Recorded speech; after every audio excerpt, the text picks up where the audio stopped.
में चुनाव की घोषणा हो गई है, लेकिन बड़ा सवाल जो पूछा जा रहा है वो यही है कि क्या वाकई चुनाव निष्पक्ष भी होंगे, या महाराष्ट्र की तरह से दिल्ली में भी एक ऐसा चुनावी रिजल्ट हम सबके सामने आने वाला है जो शायद ही किसी के गले उतरे।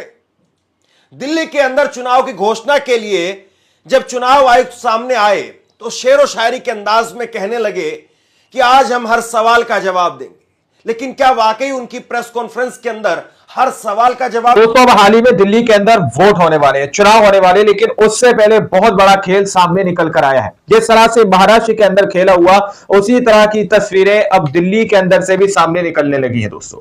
यानी कि चुनाव से पहले जो बहुत बड़ा खेल सामने निकल कर आया है, उससे कहीं ना कहीं दोस्तों दिल्ली चुनाव को लेकर काफी सवाल खड़े किए जा रहे हैं। अब देखिए क्या कुछ होने जा रहा है और किस तरह से इस चुनाव को एक विशेष पार्टी की गोद में लाकर डालने की कोशिश की जा रही है, वो इस तस्वीरों से आप लोगों को क्लियर हो जाएगा। हमारे साथ वरिष्ठ पत्रकार मौजूद है धर्मेंद्र सिंह, उनकी इस रिपोर्ट को देखिए। सब सवाल अहमियत रखते हैं, जवाब तो बनता है। आदतन कलम बंद जवाब देते रहे, आज रूबरू भी बनता है।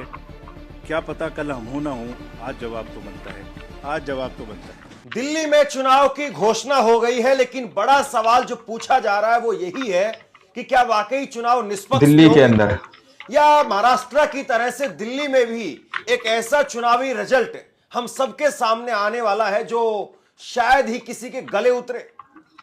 दिल्ली के अंदर चुनाव की घोषणा के लिए जब चुनाव आयुक्त सामने आए तो शेरो शायरी के अंदाज में कहने लगे कि आज हम हर सवाल का जवाब देंगे, लेकिन क्या वाकई उनकी प्रेस कॉन्फ्रेंस के अंदर हर सवाल का जवाब मिला? क्या वाकई उन्होंने हर सवाल का जवाब दिया, या फिर शेरो शायरी के जरिए जो बड़ी बात थी, ठोस बात थी, उसको हल्का कर दिया? कर न सके इकरार तो कोई बात नहीं, मेरी वफा का उनको एतबार तो है। शिकायत भले ही उनकी मजबूरी हो, मगर सुनना, सहना, सुलझाना हमारी आदत तो है। अब चुनाव आयुक्त ऐसे बात करते हैं कि शिकायत भले ही मुझसे हो, मतलब एक एहसान सा जताते हैं। इस देश के अंदर दूसरा कोई चुनाव आयुक्त तो है नहीं जिससे जाकर के हम सवाल पूछें। आज जब प्रेस कॉन्फ्रेंस हुई चुनाव आयुक्त की तरफ से, तो उस प्रेस कॉन्फ्रेंस के बाद में कुछ सवाल पूछे गए, लेकिन वो सवाल जो दिल्ली को लेकर के पूछे जाने चाहिए थे, क्या वाकई उनका जवाब दिया गया? और क्या चुनाव आयुक्त ने पूरी रात भर जाग करके केवल शेरो शायरी की ही तैयारी की? शेरो शायरी की तैयारी की? सवाल पूछे जा रहे हैं, दिल्ली में कैसे वोट काटे जा रहे हैं और कैसे वोट जोड़े जा रहे हैं, इस पर भी तैयारी की? आरोपों और इल्जामात का दौर चले, कोई गिला नहीं। आरोप और इल्जामात का दौर चले, कोई गिला नहीं। झूठ के गुब्बारों को बुलंदी मिले, कोई शिकवा नहीं। हर परिणाम में प्रमाण देते हैं, पर वो बिना सबूत शक की नई दुनिया रौनक करते हैं, और शक का इलाज तो हकीम लुकमान के पास भी नहीं। बात इतनी नहीं थी कि शेरो शायरी केवल प्रेस कॉन्फ्रेंस के अंदर कही गई।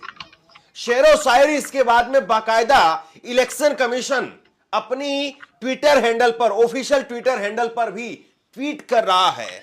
आरोप और इल्जामातों का दौर चले, कोई गिला नहीं। झूठ के गुब्बारों को बुलंदी मिले, कोई सिकवा नहीं। हर परिणाम को प्रमाण देते हैं, पर वो बिना शक, बिना सबूत के नई दुनिया रौनक करते हैं, और शक का इलाज तो हकीम लुकमानी के पास भी नहीं। हकीम लुकमानी के पास में इलाज है या नहीं, राजीव कुमार साहब, ये देश आपसे ये बात नहीं जानना चाहता है। ये देश आपसे ये बात जानना चाहता है, लोग आपसे ये बात जानना चाहते हैं, पत्रकार आपसे ये बात जानना चाहते हैं, मैं आपसे ये बात जानना चाहता हूं। सवाल इस बात का है कि जो देश के अंदर विपक्षी पार्टियां जवाब मांगती हैं आपसे, क्या आप उनका वाकई स्पेसिफिक जवाब देते भी हैं? मैं आपको आगे चल करके दिल्ली की मुख्यमंत्री की तरफ से लगाए गए आरोप वो दिखाने वाला हूं। उन्होंने कहा कि नई दिल्ली विधानसभा के अंदर जहां पर 1 लाख वोट हैं, वहां पर 6000 वोट काट दिए गए। और ये सब भी बीते 20 दिनों के अंदर आम आदमी पार्टी की तरफ से कहा गया कि बीते 20 दिनों के अंदर 5 लाख लोगों का वोट जोड़ने की अर्जी कैसे आ गई? ये लगातार अलग अलग समय पर आम आदमी पार्टी की तरफ से प्रेस कॉन्फ्रेंस करके आरोप लगाए गए। उसके बाद में चुनाव आयोग खुद कहता है कि अगर 2% से ज्यादा कहीं पर अगर डिलीशन होता है तो वहां पर चुनाव आयुक्त के बड़े अधिकारी जाकर के खुद से उसकी पड़ताल करते हैं। लेकिन अगर नई दिल्ली विधानसभा, जहां से अरविंद केजरीवाल चुनाव लड़ रहे हैं, वहां पर अगर 6000 वोट काट दिए जाते हैं, 10,000 वोट जोड़ दिए जाते हैं, तो आप बताइए 10% और 6% के आसपास हो जाता है। तो क्या वाकई चुनाव आयुक्त के अधिकारियों ने जमीन पर जाकर के इसकी पड़ताल की? एक बार सुन लीजिए जरा तमाम जो सवाल उठाए जा रहे हैं और गौर से समझने की कोशिश कीजिए आप, क्या वाकई वो जवाब भी दे रहे हैं और उनके जवाब से कुछ कॉन्क्रीट समझ में आ भी रहा है, या केवल वो अपनी तरफ से बस जवाब दे रहे हैं और बात को इधर उधर घुमा रहे हैं। Fairness of the Indian elections, the voter, Indian voter is extremely aware, conscious, he understands everything, तो वही जवाब देता है। बट एनीवे, जो प्रश्न पूछे गए उनका जवाब मुझे देना चाहिए, मैं देता हूं उनका जवाब आपको। एक जवाब देने से पहले अगर ये बात मैं कहूं कि ये पूरी पिक्चर अगर किसी को दिखा दो, तो सारी पार्टीज को पता है कि वो जहां उनको वो भी हर जगह में जीते हैं। हर इलेक्शन के बाद एक परिणाम से रिलेटेड, परिणाम के बेसिस पे प्रक्रिया का आकलन नहीं हो सकता। परिणाम अपना निश्चिंत है। फिर से जो पार्टी सब जानती हैं कि वो भी जीतती हैं, अगर उसको भी शायराना अंदाज में कहा जाता तो कैसे कहते? ये मैं शायरी सुनिए पहले। वो जानते हैं, वो जीत चुके हैं, उन्हें पता है। कर ना सकें इकरार तो कोई बात नहीं, मेरी वफा का उनको एतबार तो है। शिकायत भले ही उनकी मजबूरी हो, मगर सुनना, सहना, सुलझाना हमारी आदत तो है। Friends, with this I will come to the electoral roll. अभी भी इलेक्टरल रोल के बारे में कहानी चल रही है। देखिए, आपको एक करीब 70 स्टेप्स ऐसे हैं। इलेक्टरल रोल, उसके बाद चुनावी प्रक्रिया, EVMs, polling station, form 17C, counting, जिसमें पॉलिटिकल पार्टीज और कैंडिडेट्स कॉन्टिन्यूसली हमारे साथ रहते हैं। डिस्क्लोजर्स की जो मैं बात कहता हूं, वो आज मैं आपको दिखा रहा हूं कैसे। अगर जब भी इलेक्टरल रोल बनता है, रेगुलर मीटिंग्स होती हैं, फॉर्म 6 के बिना हो नहीं सकता। बीएलए हर पार्टी को अपॉइंट करने का अधिकार है। जो भी क्लेम्स एंड ऑब्जेक्शंस आते हैं, वो हाथ की हाथ हर पॉलिटिकल पार्टी के साथ में शेयर किए जाते हैं। वेबसाइट पे ड्राफ्ट डाला जाता है। पोलिंग स्टेशन के रेशनलाइजेशन में कंसल्ट किया जाता है। कोई डिलीशन हो ही नहीं सकता जब तक उसके पीछे फॉर्म 7 ना हो। यहां तक कि अगर किसी की डेथ हो गई है, उसका भी डेथ सर्टिफिकेट हम अपने रिकॉर्ड में लगा के बीएलओ के माध्यम से रखते हैं। अगर किसी का डिलीशन इसके अतिरिक्त होना है शिफ्टिंग में, उसको नोटिस देते हैं। इसके बाद में अब मैं आपको सिलसिलेवार तरीके से आम आदमी पार्टी की तरफ से जो आरोप लगाए गए हैं वो सुनवाता हूं। दिल्ली की मुख्यमंत्री कह रही है कि 6000 वोट काट दिए गए। ये अपने आप में एक इतना बड़ा आरोप है जिस पर आज जवाब देना चाहिए था। जो वोटर डिलीशन की एप्लीकेशन आई, इसी तरह से महाराष्ट्र के अंदर भी हुआ खेला, लोगों का कहना है दोस्तों। इसमें से 4283 4283 एप्लीकेशन मात्र 84 लोगों ने डाली। यानी 84 लोगों ने 4000 से ज्यादा लोगों की वोट काटने की एप्लीकेशन डाली। अब कौन है ये लोग जो इतने सारे लोगों के वोट कटवा रहे हैं?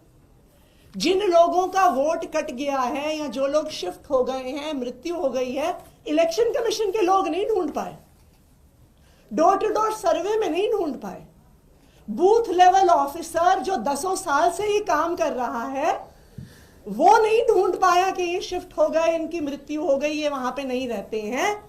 पर इन 84 लोगों ने, 84 लोगों ने, ऐसे हजारों लोग ढूंढ लिए वोट काटने के लिए।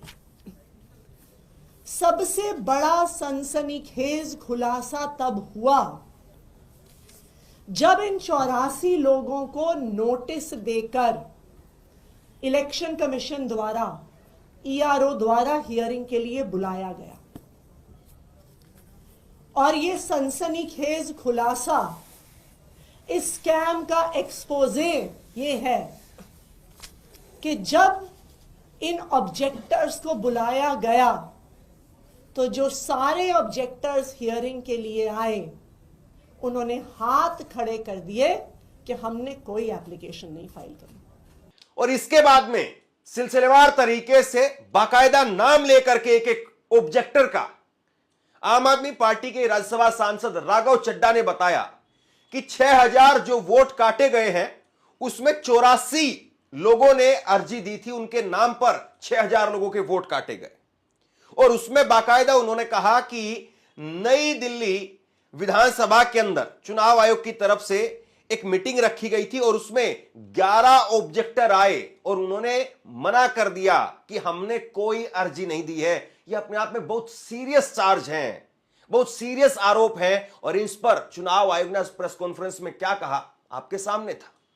लेकिन बड़ी चौंका देने वाली चीज नई दिल्ली विधानसभा क्षेत्र में हुई, वो ये हुई कि 2 जनवरी, 3 जनवरी और 4 जनवरी 3 दिन लगातार चुनाव आयोग की हेयरिंग नई दिल्ली विधानसभा क्षेत्र के दफ्तर में हुई।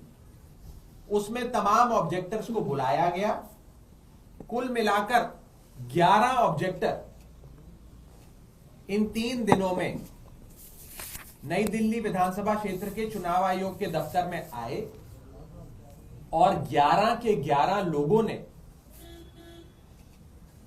मना कर दिया कि हमने किसी प्रकार का आवेदन पत्र किसी वोटर का नाम काटने के लिए नहीं दिया है, हम ऑब्जेक्टर नहीं है, हमारे नाम का गलत इस्तेमाल हुआ है, हमने ना ये फॉर्म भरा, ना इस पे साइन किया, ना किसी के वोट काटने के लिए आपको कोई आवेदन पत्र दिया। ये बड़ी चौंका देने वाली बात है।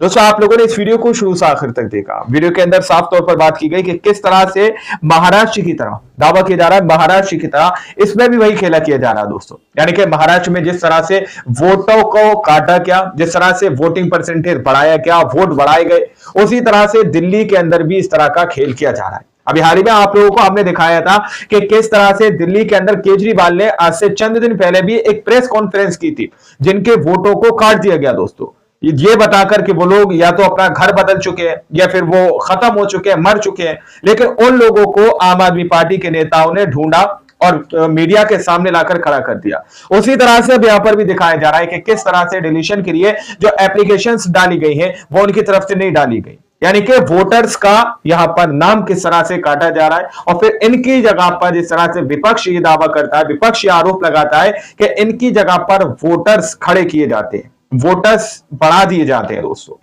और उन वोटर्स के वोट किसके खाते में जाएंगे ये आप लोग बखूबी भली भांति जानते हैं। अब ये तस्वीरें दिल्ली के अंदर से सामने निकल के आ रही है। अब आप लोग जरा सोचकर बताइए, जिस तरह से यहां पर दिल्ली के आम आदमी पार्टी के कई बड़े नेता सामने निकल के आ रहे हैं, मुख्यमंत्री सामने निकल कर आए आतिशी सिंह, उन्होंने इस बात का खुलासा किया कि यहां पर वोट काटने की मुहिम शुरू कर दी गई है। तो क्या इसको देखते हुए वहां पर निष्पक्ष चुनाव हो सकते हैं? यह सवाल चुनाव आयोग से पूछा जा रहा है। क्या दिल्ली के अंदर निष्पक्ष चुनाव हो पाएंगे या वहां पर निष्पक्ष चुनाव कराए जाएंगे?